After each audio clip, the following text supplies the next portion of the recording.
Strategic management involves the formulation and implementation of the major goals and initiatives taken by a company's top management on behalf of owners, based on consideration of resources and an assessment of the internal and external environments in which the organization competes. Strategic management provides overall direction to the enterprise and involves specifying the organization's objectives, developing policies and plans designed to achieve these objectives, and then allocating resources to implement the plans. Academics and practicing managers have developed numerous models and frameworks to assist in strategic decision-making in the context of complex environments and competitive dynamics. Strategic management is not static in nature. The models often include a feedback loop to monitor execution and inform the next round of planning.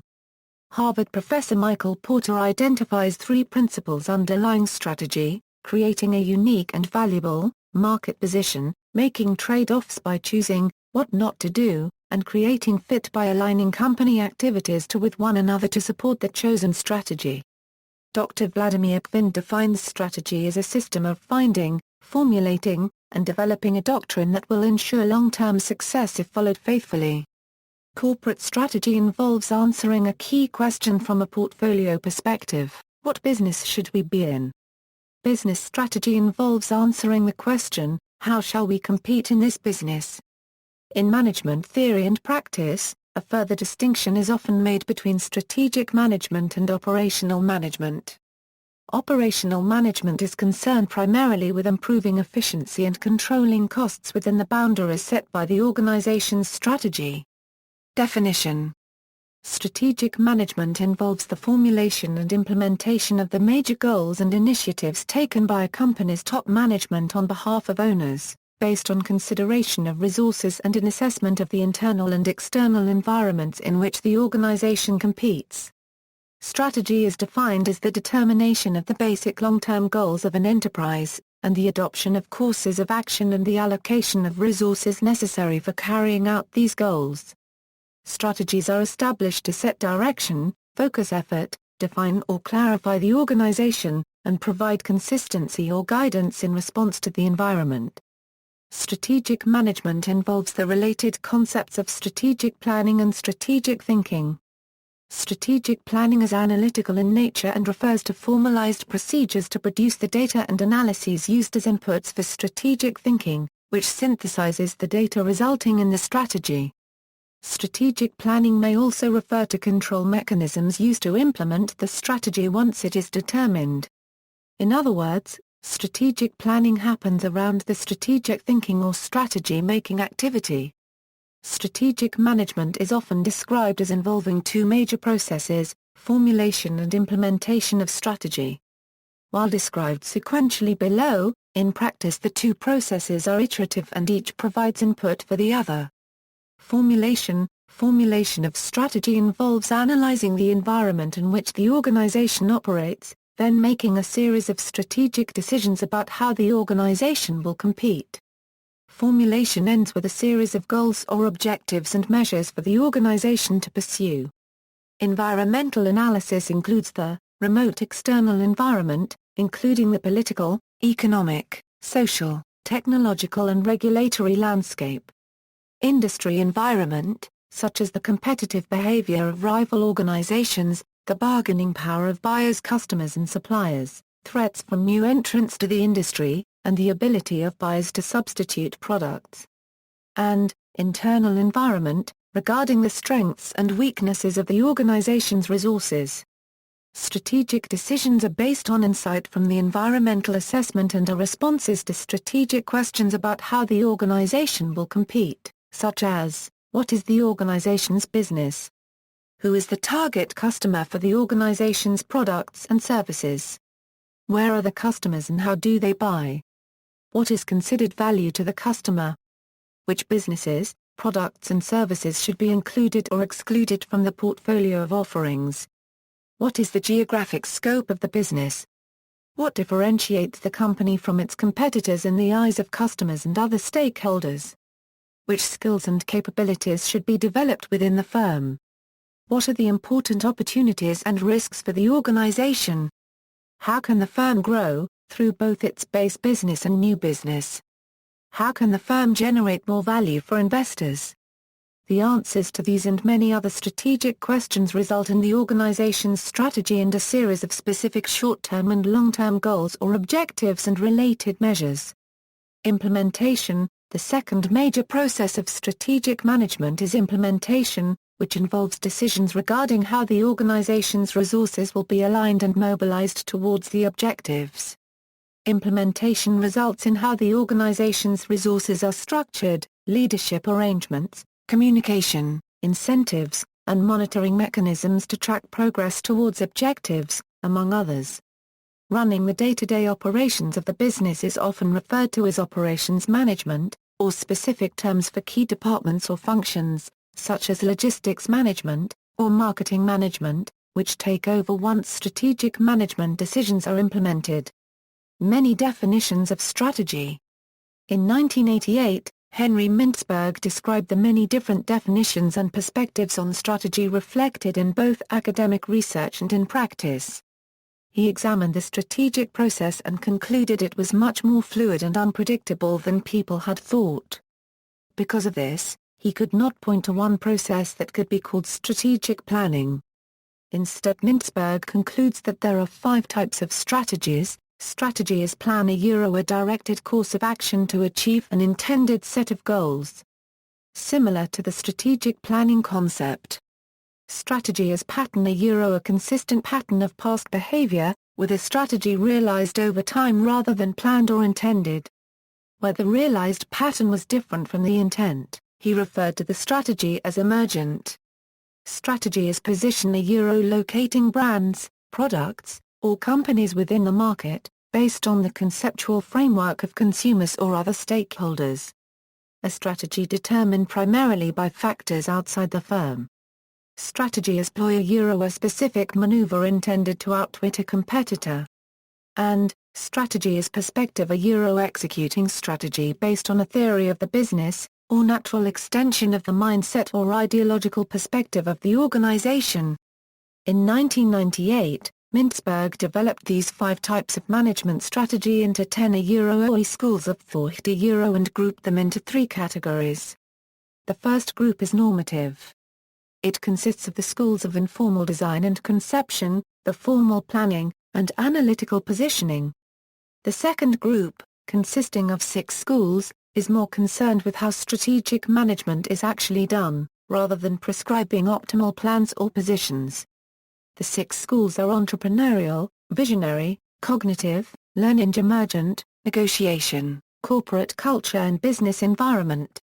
The third and final group consists of 1 school, the configuration or transformation school, a hybrid of the other schools organized into stages, organizational life cycles, or a episode as a Michael Porta defined strategy in 1980 as the broad formula for how a business is going to compete, what its goals should be, and what policies will be needed to carry out those goals, and the combination of the ends for which the firm is striving and the means by which it is seeking to get there.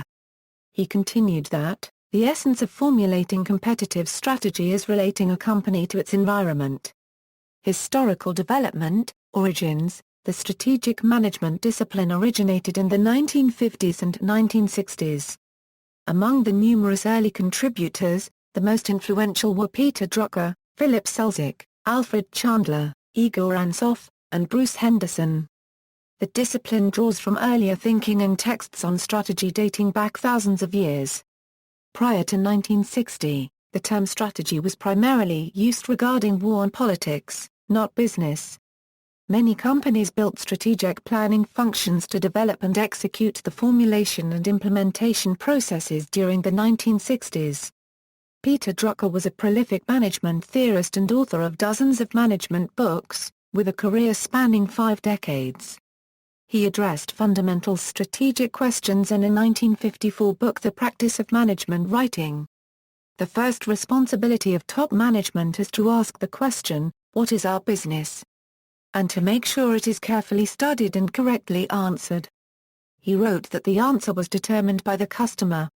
He recommended 8 areas where objectives should be set, such as market standing, innovation, productivity, physical and financial resources, worker performance and attitude, profitability, manager performance and development, and public responsibility.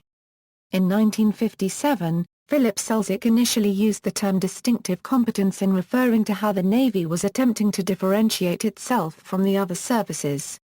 He also formalized the idea of matching the organization's internal factors with external environmental circumstances. This core idea was developed further by Kenneth R. Andrews in 1963 into what we now call Swot Analysis, in which the strengths and weaknesses of the firm are assessed in light of the opportunities and threats in the business environment. Alfred Chandler recognized the importance of coordinating management activity under an all-encompassing strategy. Interactions between functions were typically handled by managers who relayed information back and forth between departments. Chandler stressed the importance of taking a long-term perspective when looking to the future. In his 1962 groundbreaking work Strategy and Structure, Chandler showed that a long-term coordinated strategy was necessary to give a company structure, direction and focus. He says it concisely, a structure follows strategy.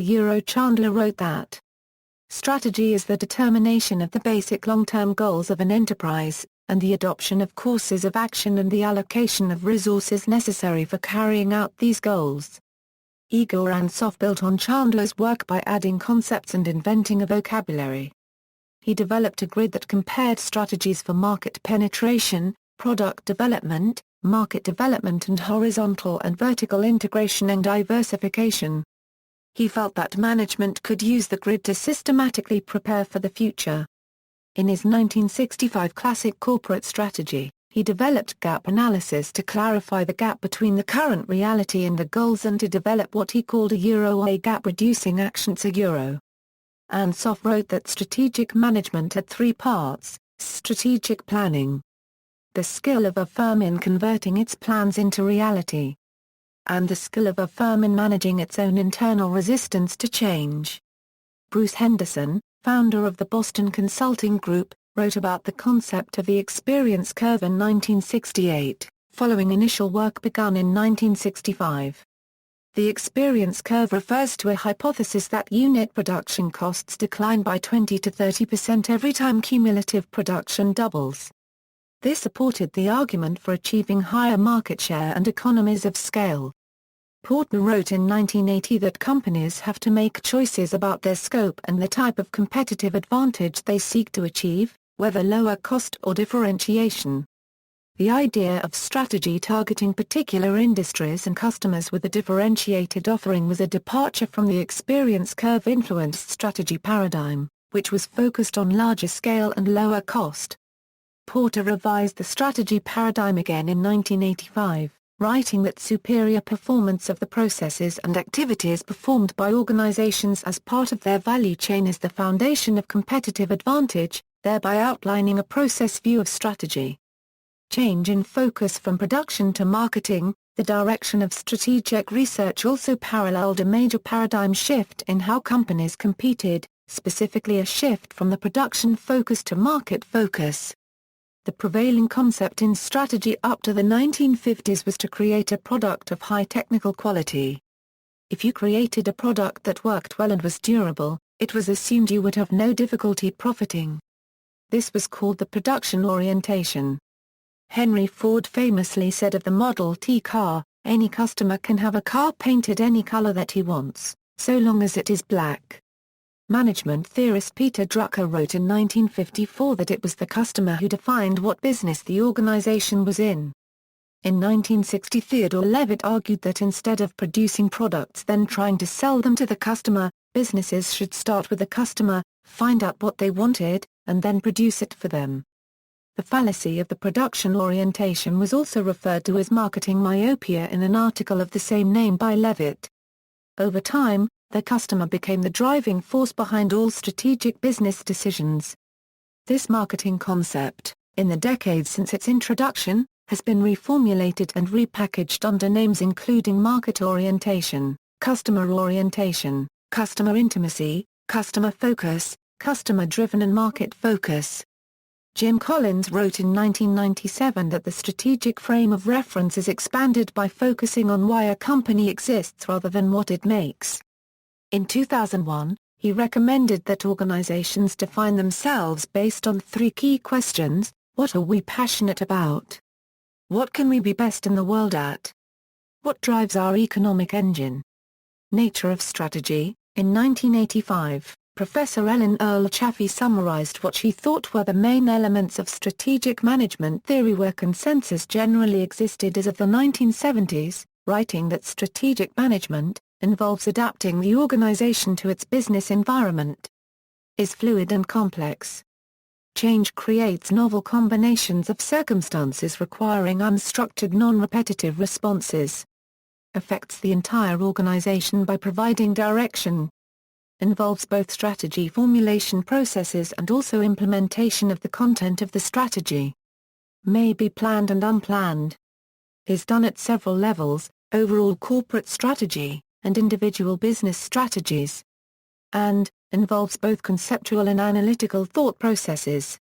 Chaffee further wrote that research up to that point covered three models of strategy, which were not mutually exclusive: linear strategy, a planned determination of goals, initiatives, and allocation of resources, along the lines of the Chandler definition above.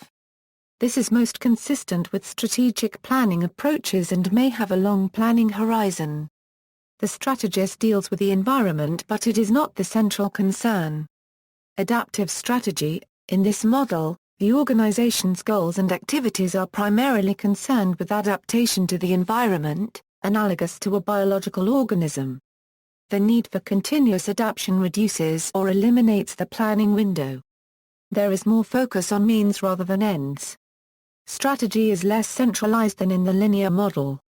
Interpretive strategy. A more recent and less developed model than the linear and adaptive models, interpretive strategy is concerned with orienting metaphors constructed for the purpose of conceptualizing and guiding individual attitudes or organizational participants. The aim of interpretive strategy is legitimacy or credibility in the mind of stakeholders. It places emphasis on symbols and language to influence the minds of customers, rather than the physical product of the organization. Concepts and frameworks. The progress of strategy since 1960 can be charted by a variety of frameworks and concepts introduced by management consultants and academics. These reflect an increased focus on cost, competition and customers. These three Cs were illuminated by much more robust empirical analysis at ever more granular levels of detail, as industries and organizations were disaggregated into business units, activities, processes, and individuals in a search for sources of competitive advantage. Swot Analysis. By the 1960s, the capstone business policy course at the Harvard Business School included the concept of matching the distinctive competence of a company with its environment in the context of its objectives. This framework came to be known by the acronym SWOT and was a major step forward in bringing explicitly competitive thinking to bear on questions of strategy. Kenneth R. Andrews helped popularize the framework via a 1963 conference and it remains commonly used in practice. Experience curve. The experience curve was developed by the Boston Consulting Group in 1966. It is a hypothesis that total per unit costs decline systematically by as much as 15 to 25% every time cumulative production doubles. It has been empirically confirmed by some firms at various points in their history. Costs decline due to a variety of factors, such as the learning curve, substitution of labor for capital, and technological sophistication. Author Walter Keischel wrote that it reflected several insights, including, a company can always improve its cost structure. Competitors have varying cost positions based on their experience. Firms could achieve lower costs through higher market share, attaining a competitive advantage. And, an increased focus on empirical analysis of costs and processes, a concept which author Keischel refers to as greater Taylorism. Keischel wrote in 2010, "The experience curve was, simply, the most important concept in launching the strategy revolution." With the experience curve, the strategy revolution began to insinuate an acute awareness of competition into the corporate consciousness. Prior to the 1960s, the word competition rarely appeared in the most prominent management literature. U.S. companies then faced considerably less competition and did not focus on performance relative to peers. Further, the experience curve provided a basis for the retail sale of business ideas, helping drive the management consulting industry. Corporate strategy and portfolio theory. The concept of the corporation as a portfolio of business units, with each plotted graphically based on its market share and industry growth rate, was summarized in the Growth for Euro Share Matrix developed by the Boston Consulting Group around 1970. By 1979, one study estimated that 45% of the Fortune 500 companies were using some variation of the matrix in their strategic planning. This framework helped companies decide where to invest their resources and which businesses to divest. Porta wrote in 1987 that corporate strategy involves two questions: 1, what business should the corporation be in? And 2, how should the corporate office manage its business units? He mentioned 4 concepts of corporate strategy. The latter 3 can be used together: portfolio theory, a strategy based primarily on diversification through acquisition. The corporation shifts resources among the units and monitors the performance of each business unit and its leaders. Each unit generally runs autonomously, with limited interference from the corporate center provided goals are met. Restructuring. The corporate office acquires then actively intervenes in a business where it detects potential, often by replacing management and implementing a new business strategy. Transferring skills. Important managerial skills and organizational capability are essentially spread to multiple businesses. The skills must be necessary to competitive advantage. Sharing activities. Ability of the combined corporation to leverage centralized functions, such as sales, finance, etc., thereby reducing costs. Other techniques were developed to analyze the relationships between elements in a portfolio. The growth share matrix, a part of BCG analysis, was followed by GE multifactorial model, developed by General Electric. Companies continued to diversify as conglomerates until the 1980s, when deregulation and a less restrictive antitrust environment led to the view that a portfolio of operating divisions in different industries was worth more as many independent companies, leading to the breakup of many conglomerates. While the popularity of portfolio theory has waxed and waned, the key dimensions considered remain central to strategy. Competitive advantage. In 1980, Porta defined the 2 types of competitive advantage an organization can achieve relative to its rivals: lower cost or differentiation. This advantage derives from attributes that allow an organization to outperform its competition, such as superior market position, skills, or resources. In Porta's view, strategic management should be concerned with building and sustaining competitive advantage. Industry structure and profitability. Porta developed a framework for analyzing the profitability of industries and how those profits are divided among the participants in 1980. In 5 forces analysis he identified the forces that shape the industry structure or environment. The framework involves the bargaining power of buyers and suppliers, the threat of new entrants, the availability of substitute products, and the competitive rivalry of firms in the industry. These forces affect the organization's ability to raise its prices as well as the costs of inputs for its processes. The 5 forces framework helps describe how a firm can use these forces to obtain a sustainable competitive advantage, either lower cost or differentiation. Companies can maximize their profitability by competing in industries with favorable structure. Competitors can take steps to grow the overall profitability of the industry, or to take profit away from other parts of the industry structure. Porta modified Chandler's dictum about structure following strategy by introducing a second level of structure. While organizational structure follows strategy, it in turn follows industry structure. Generic competitive strategies. Porta wrote in 1980 that strategy target either cost leadership, differentiation, or focus. These are known as Porta's 3 generic strategies and can be applied to any size or form of business. Porta claimed that a company must only choose one of the 3 or risk that the business would waste precious resources. Porta's generic strategies detail the interaction between cost minimization strategies, product differentiation strategies, and market focus strategies. Porta described an industry as having multiple segments that can be targeted by a firm. The breadth of its targeting refers to the competitive scope of the business. Porta defined two types of competitive advantage: lower cost or differentiation relative to its rivals. Achieving competitive advantage results from a firm's ability to cope with the five forces better than its rivals. Porta wrote, achieving competitive advantage requires a firm to make a choice about the type of competitive advantage it seeks to attain and the scope within which it will attain it. He also wrote, the two basic types of competitive advantage, differentiation and lower cost, combined with the scope of activities for which a firm seeks to achieve them, lead to three generic strategies for achieving above-average performance in an industry: cost leadership, differentiation and focus.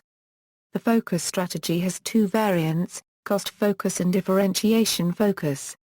The concept of choice was a different perspective on strategy, as the 1970s paradigm was the pursuit of market share influenced by the experience curve.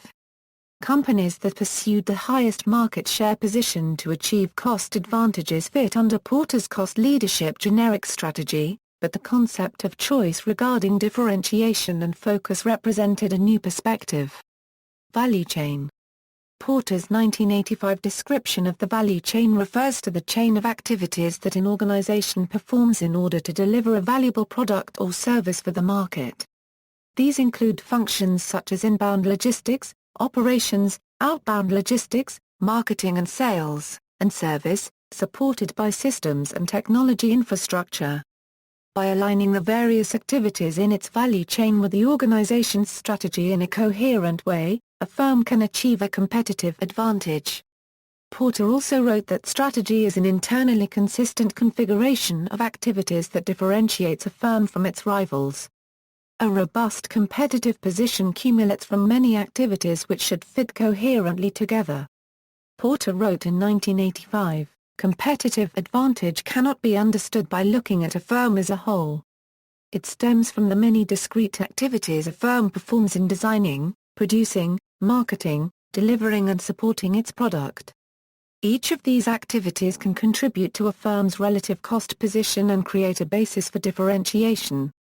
The value chain disaggregates a firm into its strategically relevant activities in order to understand the behavior of costs and the existing and potential sources of differentiation. Core competence. Gary Hamel and C.K. Prahalad described the idea of core competency in 1990, the idea that each organization has some capability in which it excels and that the business should focus on opportunities in that area, letting others go or outsourcing them. Further, core competency is difficult to duplicate, as it involves the skills and coordination of people across a variety of functional areas or processes used to deliver value to customers. By outsourcing, companies expanded the concept of the value chain, with some elements within the entity and others without. Core competency is part of a branch of strategy called the resource-based view of the firm, which postulates that if activities are strategic as indicated by the value chain, then the organization's capabilities and ability to learn or adapt are also strategic. Theory of the business. Peter Drucker wrote in 1994 about the AEROE theory of the business, a euro which represents the key assumptions underlying a firm's strategy. These assumptions are in three categories: A, the external environment, including society, market, customer, and technology. B, the mission of the organization. And C, the core competencies needed to accomplish the mission. He continued that a valid theory of the business has four specifications: 1, assumptions about the environment, mission, and core competencies must fit reality. 2, the assumptions in all three areas have to fit one another. 3, the theory of the business must be known and understood throughout the organization. And 4, the theory of the business has to be tested constantly.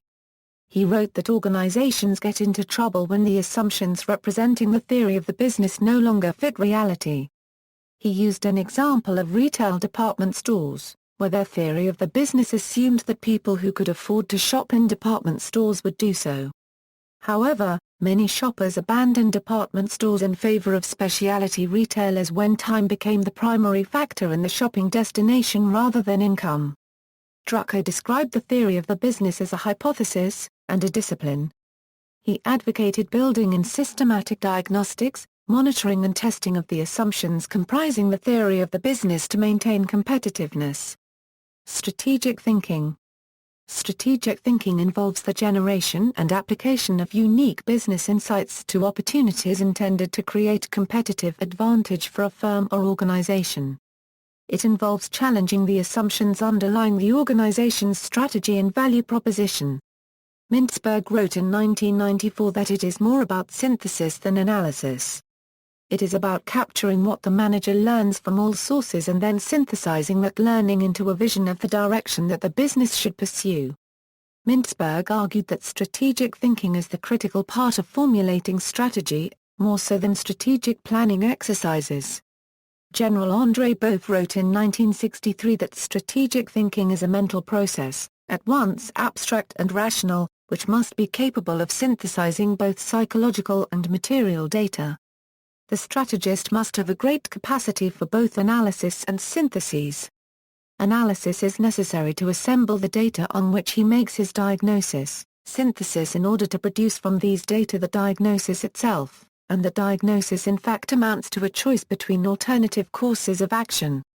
Will Mulcaster argued that while much research and creative thought has been devoted to generating alternative strategies, too little work has been done on what influences the quality of strategic decision-making and the effectiveness with which strategies are implemented. For instance, in retrospect it can be seen that the financial crisis of 2008-09 could have been avoided if the banks had paid more attention to the risks associated with their investments, but how should banks change the way they make decisions to improve the quality of their decisions in the future? Mulcaster's Managing Forces framework addresses this issue by identifying 11 forces that should be incorporated into the processes of decision-making and strategic implementation. The 11 forces are: time, opposing forces, politics, perception, holistic effects, adding value, incentives, learning capabilities, opportunity cost, risk and style. Strategic planning. Strategic planning is a means of administering the formulation and implementation of strategy. Strategic planning is analytical in nature and refers to formalized procedures to produce the data and analyses used as inputs for strategic thinking, which synthesizes the data resulting in the strategy. Strategic planning may also refer to control mechanisms used to implement the strategy once it is determined. In other words, strategic planning happens around the strategy formation process. Environmental analysis. Porta wrote in 1980 that formulation of competitive strategy includes consideration of 4 key elements: company strengths and weaknesses, personal values of the key implementers, industry opportunities and threats, and broader societal expectations. The first 2 elements relate to factors internal to the company, while the latter 2 relate to factors external to the company. There are many analytical frameworks which attempt to organize the strategic planning process. Examples of frameworks that address the 4 elements described above include: external environment. Pest analysis or STEEP analysis is a framework used to examine the remote external environmental factors that can affect the organization, such as political, economic, social demographic, and technological. Common variations include SLEPT, PESTLE, STEEPLE, and STEER analysis, each of which incorporates slightly different emphases. Industry environment. The Porta 5 Forces analysis framework helps to determine the competitive rivalry and therefore attractiveness of a market. It is used to help determine the portfolio of offerings the organization will provide and in which markets. Relationship of internal and external environment. SWOT analysis is one of the most basic and widely used frameworks, which examines both internal elements of the organization strengths and weaknesses and external elements opportunities and threats. It helps examine the organization's resources in the context of its environment. Scenario planning. A number of strategists use scenario planning techniques to deal with change. The way Peter Schwartz put it in 1991 is that strategic outcomes cannot be known in advance, so the sources of competitive advantage cannot be predetermined.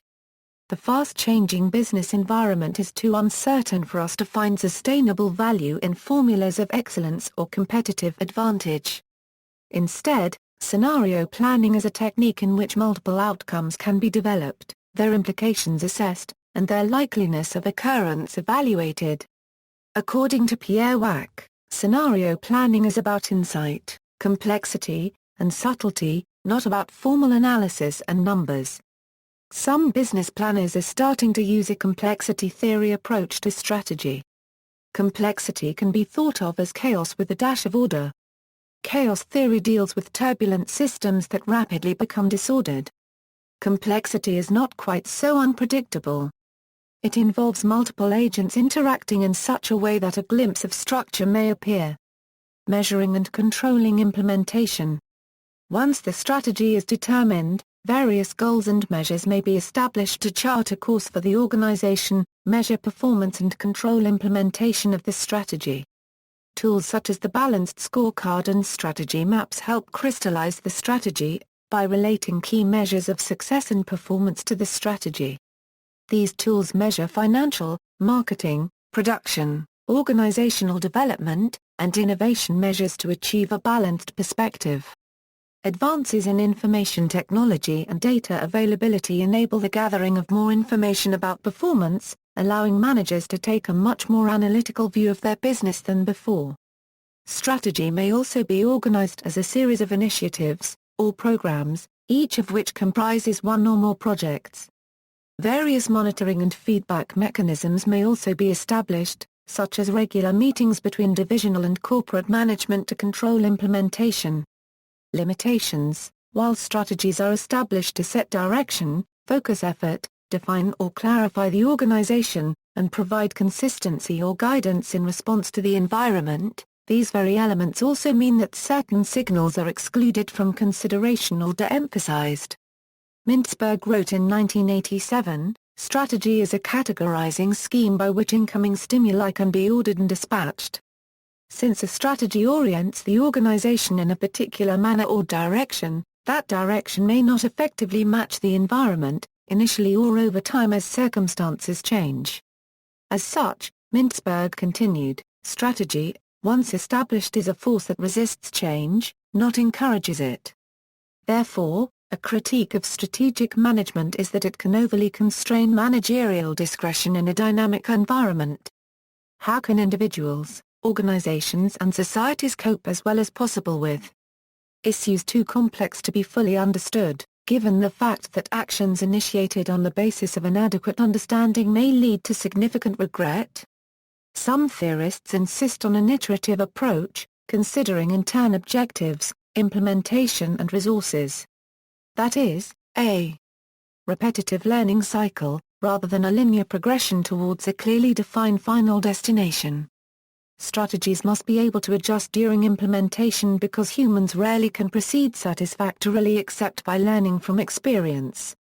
And modest probes, serially modified on the basis of feedback, usually are the best method for such learning. In 2000, Gary Hamel coined the term strategic convergence to explain the limited scope of the strategies being used by rivals in greatly differing circumstances.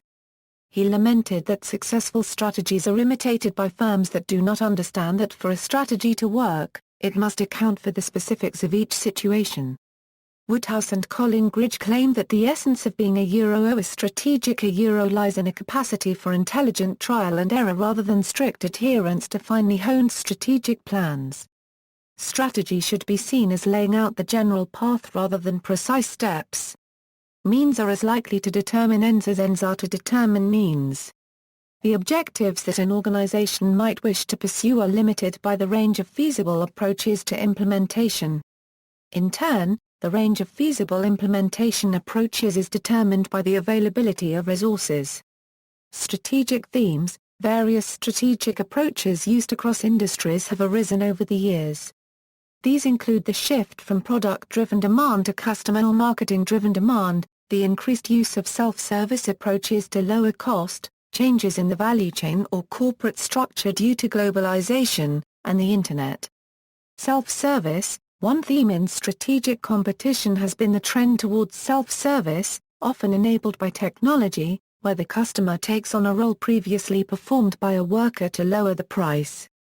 Examples include ATM machine to obtain cash rather via a bank teller. Self-service at the gas pump rather than with help from an attendant. Retail internet orders input by the customer rather than a retail clerk, such as online book sales. Mass-produced ready-to-assemble furniture transported by the customer. And self-checkout at the grocery store. Globalization and the virtual firm. One definition of globalization refers to the integration of economies due to technology and supply chain process innovation. Companies are no longer required to be vertically integrated. In other words, the value chain for a company's product may no longer be entirely within one firm. Several entities comprising a virtual firm may exist to fulfill the customer requirement. For example, some companies have chosen to outsource production to third parties, retaining only design and sales functions inside their organization. Internet and information availability. The Internet has dramatically empowered consumers and enabled buyers and sellers to come together with drastically reduced transaction and intermediary costs, creating much more robust marketplaces for the purchase and sale of goods and services.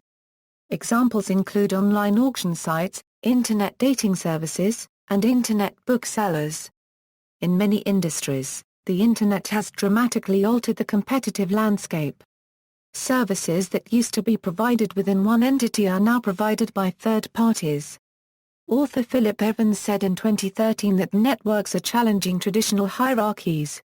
Value chains may also be breaking up where information aspects can be separated from functional activity. Data that is readily available for free or very low cost makes it harder for information-based, vertically integrated businesses to remain intact. Evans said, "The basic story here is that what used to be vertically integrated, oligopolistic competition among essentially similar kinds of competitors is evolving, by one means or another, from a vertical structure to a horizontal one." Why is that happening? It's happening because transaction costs are plummeting and because scale is polarizing. The plummeting of transaction costs weakens the glue that holds value chains together, and allows them to separate. He used Wikipedia as an example of a network that has challenged the traditional encyclopedia business model. Evans predicts the emergence of a new form of industrial organization called a stack, analogous to a technology stack, in which competitors rely on a common platform of inputs, essentially layering the remaining competing parts of their value chains on top of this common platform. Strategy as learning. In 1990, Peter Senge, who had collaborated with Arie de Geus at Dutch Shell, popularized de Geus' notion of the learning organization. The theory is that gathering and analyzing information is a necessary requirement for business success in the information age. To do this, Senge claimed that an organization would need to be structured such that people can continuously expand their capacity to learn and be productive. New patterns of thinking are nurtured. Collective aspirations are encouraged. People are encouraged to see the whole picture together. Senge identified 5 disciplines of a learning organization. They are, personal responsibility, self-reliance, and mastery. We accept that we are the masters of our own destiny. We make decisions and live with the consequences of them. When a problem needs to be fixed, or an opportunity exploited, we take the initiative to learn the required skills to get it done. Mental models. We need to explore our personal mental models to understand the subtle effect they have on our behavior. Shared vision. The vision of where we want to be in the future is discussed and communicated to all. It provides guidance and energy for the journey ahead. Team learning. We learn together in teams. This involves a shift from a spirit of advocacy to a spirit of enquiry. Systems thinking. We look at the whole rather than the parts. This is what Senge calls the fifth discipline. It is the glue that integrates the other 4 into a coherent strategy. For an alternative approach to the learning organization see Garat, B. Geoffrey Moore and A. Franken Peacock also detected a shift in the nature of competition. Markets driven by technical standards or by network effects can give the dominant firm a near monopoly. The same is true of networked industries in which interoperability requires compatibility between users. Examples include Internet Explorers and Amazon's early dominance of their respective industries. IE's later decline shows that such dominance may be only temporary. Moore showed how firms could attain this enviable position by using E.M. Rogers' five-stage adoption process and focusing on one group of customers at a time, using each group as a base for reaching the next group.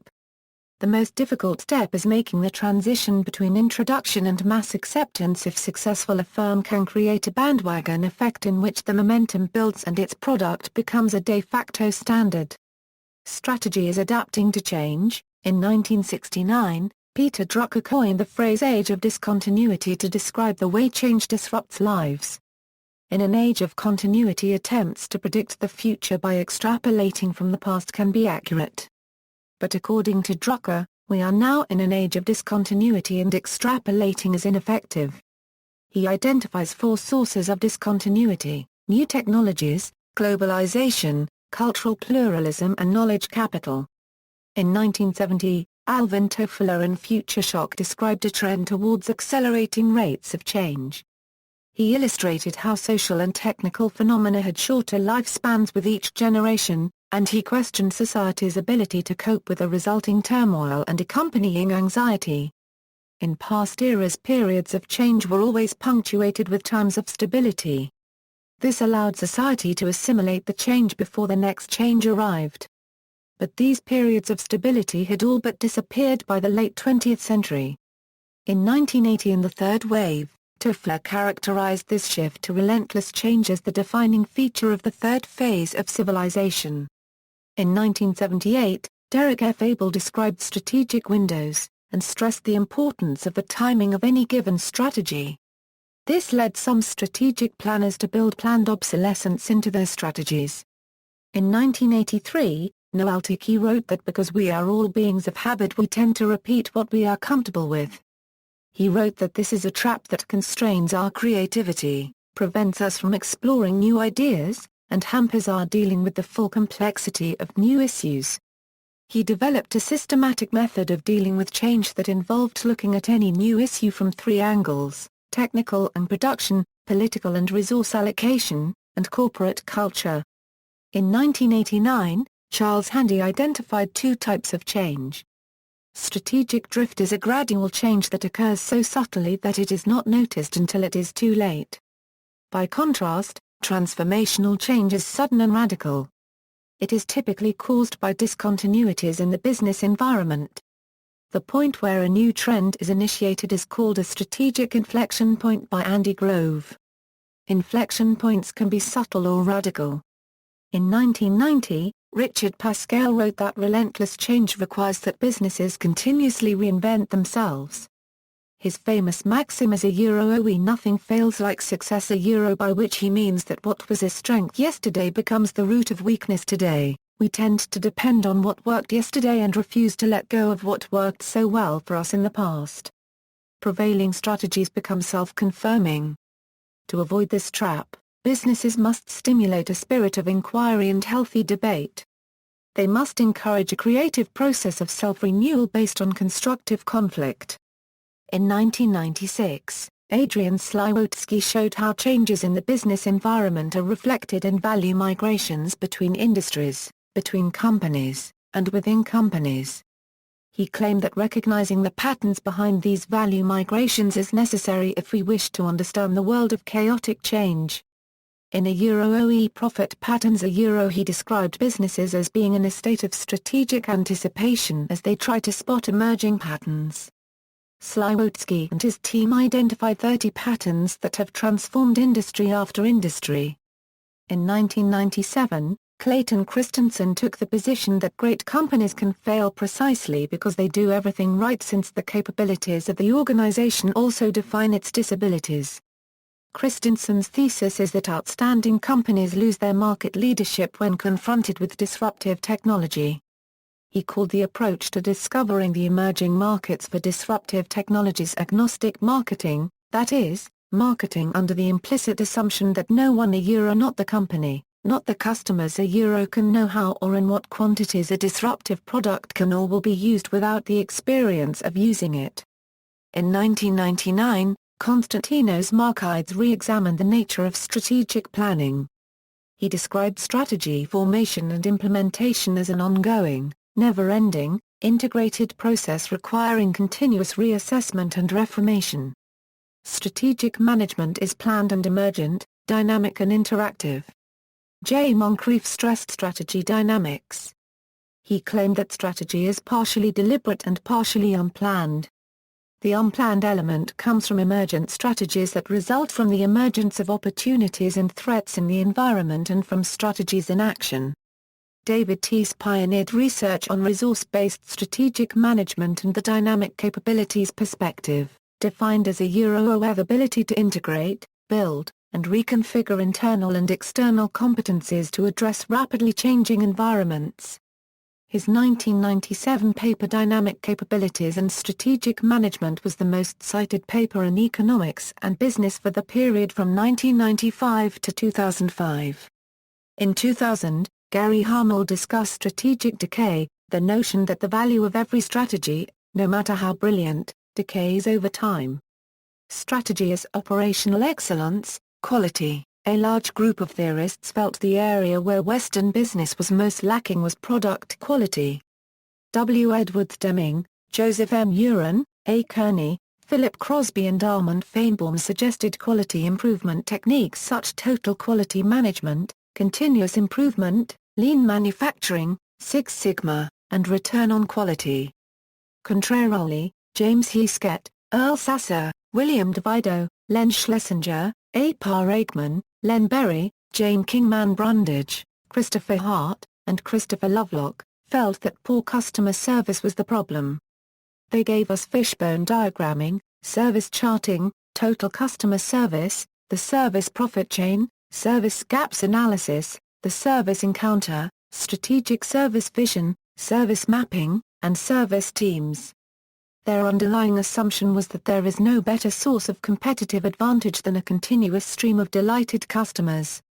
Process management uses some of the techniques from product quality management and some of the techniques from customer service management. It looks at an activity as a sequential process. The objective is to find inefficiencies and make the process more effective.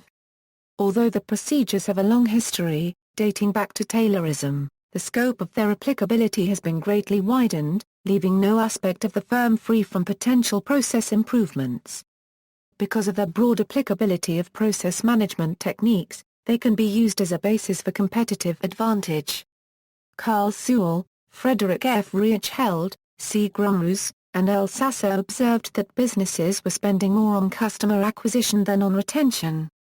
They showed how a competitive advantage could be found in ensuring that customers returned again and again. Reichheld broadened the concept to include loyalty from employees, suppliers, distributors and shareholders. They developed techniques for estimating customer lifetime value for assessing long-term relationships. The concepts begat attempts to recast selling and marketing into a long-term endeavor that created a sustained relationship.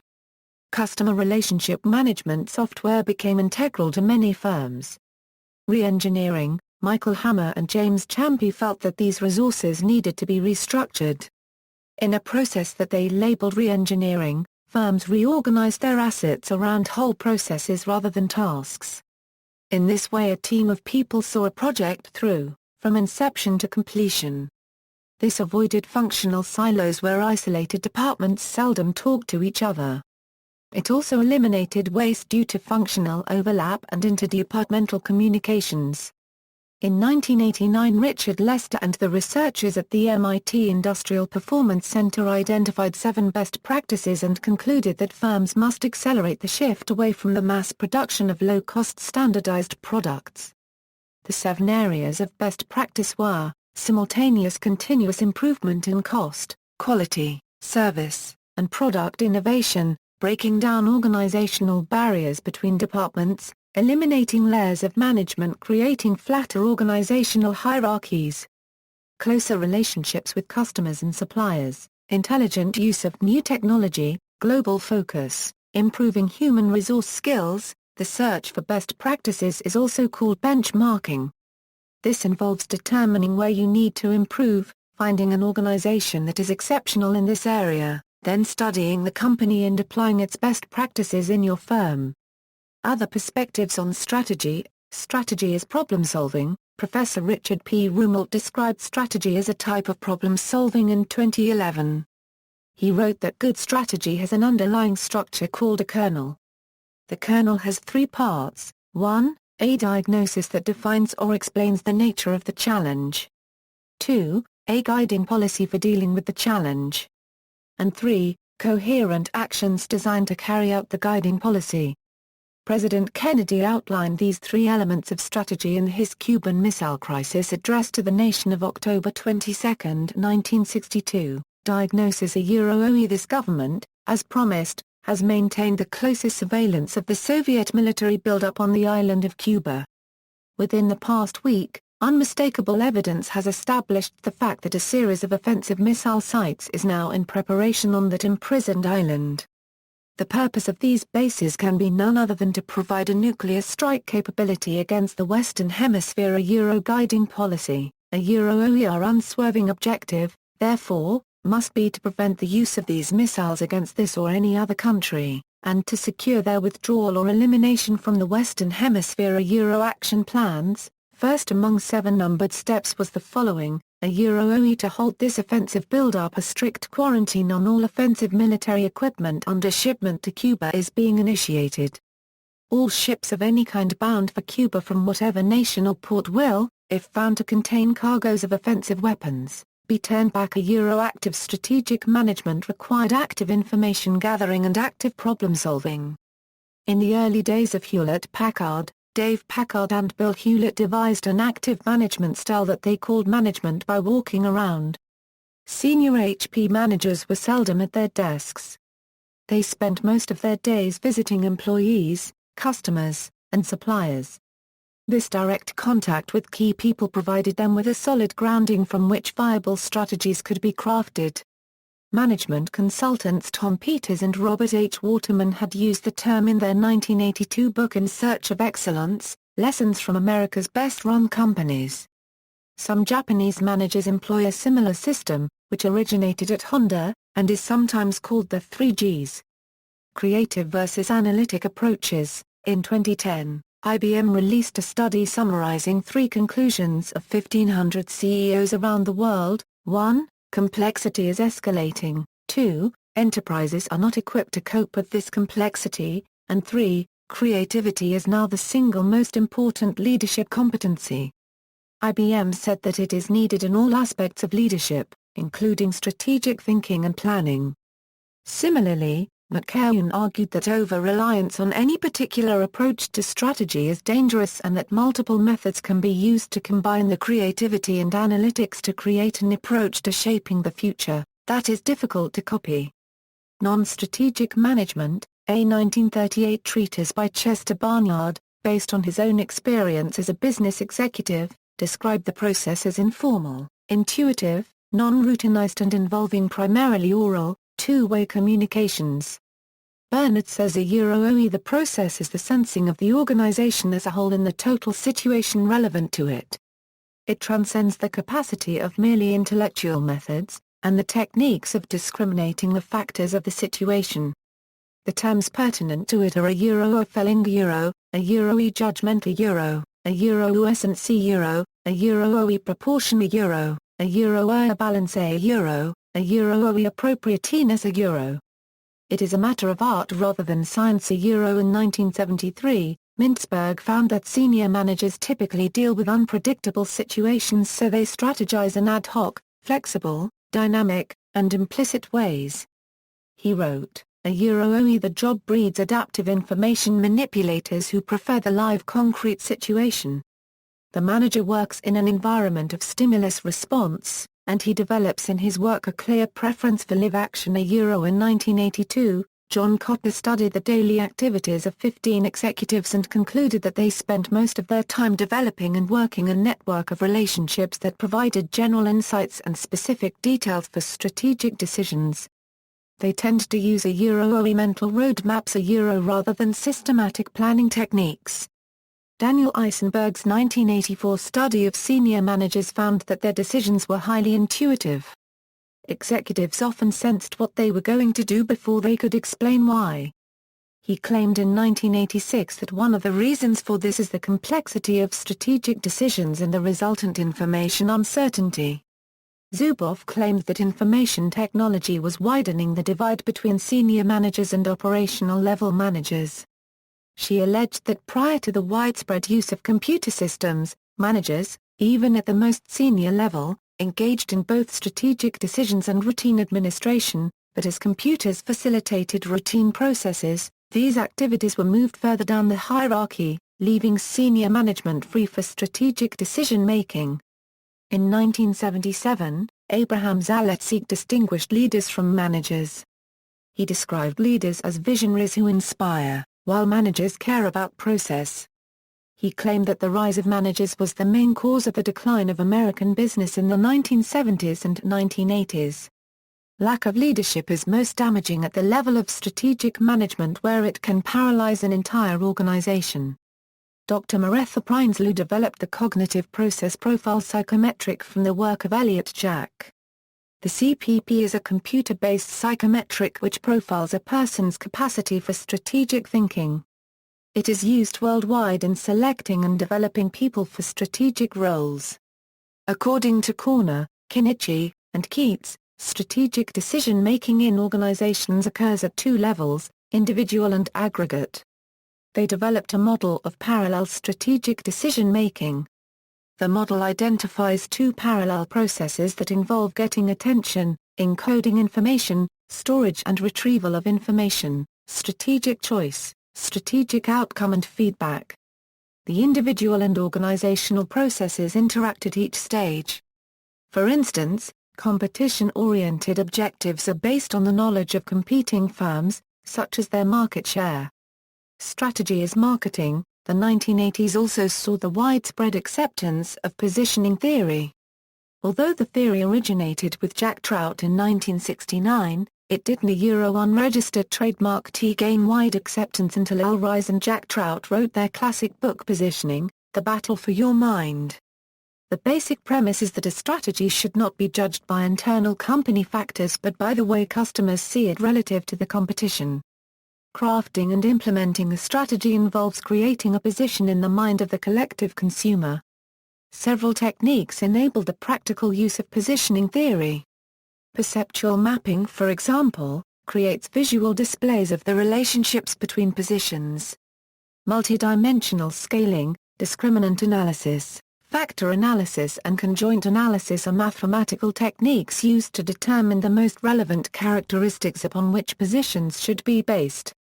Preference regression can be used to determine vectors of ideal positions and cluster analysis can identify clusters of positions. In 1992 J. Barney saw strategy as assembling the optimum mix of resources, including human, technology and suppliers, and then configuring them in unique and sustainable ways. James Gilmore and Joseph Pine found competitive advantage in mass customization. Flexible manufacturing techniques allowed businesses to individualize products for each customer without losing economies of scale. This effectively turned the product into a service.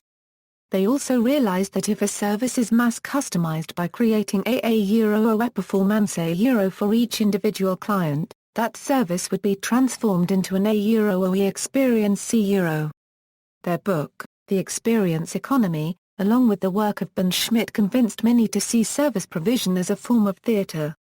This school of thought is sometimes referred to as customer experience management. Information and technology-driven strategy. Many industries with a high information component are being transformed. For example, Encarta demolished Encyclopaedia Britannica before it was in turn eclipsed by collaborative encyclopedias like Wikipedia. The music industry was similarly disrupted. The technology sector has provided some strategies directly. For example, from the software development industry, agile software development provides a model for shared development processes. Peter Drucker conceived of the A-O knowledge worker in the 1950s. He described how fewer workers would do physical labor, and more would apply their minds. In 1984, John Naisbitt theorized that the future would be driven largely by information. Companies that managed information well could obtain an advantage, however the profitability of what he called a information flow to would disappear as inexpensive computers made information more accessible. Daniel Bell examined the sociological consequences of information technology, while Gloria Schuck and Shoshana Zuboff looked at psychological factors. Zuboff distinguished between automating technologies and informating technologies. She studied the effect that both had on workers, managers and organizational structures. She largely confirmed Drucker's predictions about the importance of flexible decentralized structure, work teams, knowledge sharing and the knowledge worker's central role. Zuboff also detected a new basis for managerial authority, based on knowledge which he called a participative management. Maturity of planning process. McKinsey & Company developed a capability maturity model in the 1970s to describe the sophistication of planning processes, with strategic management ranked the highest. The 4 stages include financial planning, which is primarily about annual budgets and a functional focus, with limited regard for the environment. Forecast-based planning, which includes multi-year budgets and more robust capital allocation across business units. Externally oriented planning, where a thorough situation analysis and competitive assessment is performed. Strategic management, where widespread strategic thinking occurs and a well-defined strategic framework is used. PIMS study, the long-term PIMS study, started in the 1960s and lasting for 19 years, attempted to understand the profit impact of marketing strategies, particularly the effect of market share. The initial conclusion of the study was unambiguous: the greater a company's market share, the greater their rate of profit. Market share provides economies of scale. It also provides experience curve advantages.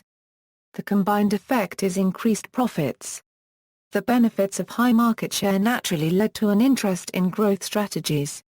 The relative advantages of horizontal integration, vertical integration, diversification, franchises, mergers and acquisitions, joint ventures and organic growth were discussed.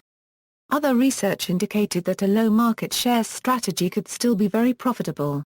Schumacher, Wu and Cooper, Levinson, and later Traverso showed how smaller niche players obtain very high returns. Other influences on business strategy, military strategy. In the 1980s, business strategists realized that there was a vast knowledge base stretching back thousands of years that they had barely examined. They turned to military strategy for guidance. Military strategy books such as The Art of War by Sun Tzu, On War by von Clausewitz, and The Red Book by Mao Zedong became business classics. From Sun Tzu, they learned the tactical side of military strategy and specific tactical prescriptions. From von Clausewitz, they learned the dynamic and unpredictable nature of military action. From Mao, they learned the principles of guerrilla warfare.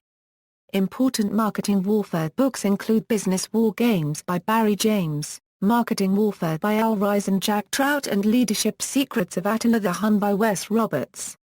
The 4 types of business warfare theories are: offensive marketing warfare strategies, defensive marketing warfare strategies, flanking marketing warfare strategies, guerrilla marketing warfare strategies. The marketing warfare literature also examined leadership and motivation, intelligence gathering, types of marketing weapons, logistics and communications. By the 21st century, marketing warfare strategies had gone out of favor in favor of non-confrontational approaches. In 1989, Dudley Lynch and Paul L. Cordes published Strategy of the Dolphin, Scoring a Win in a Chaotic World. The strategy of the Dolphin was developed to give guidance as to when to use aggressive strategies and when to use passive strategies. A variety of aggressiveness strategies were developed. In 1993, J. Moore used a similar metaphor.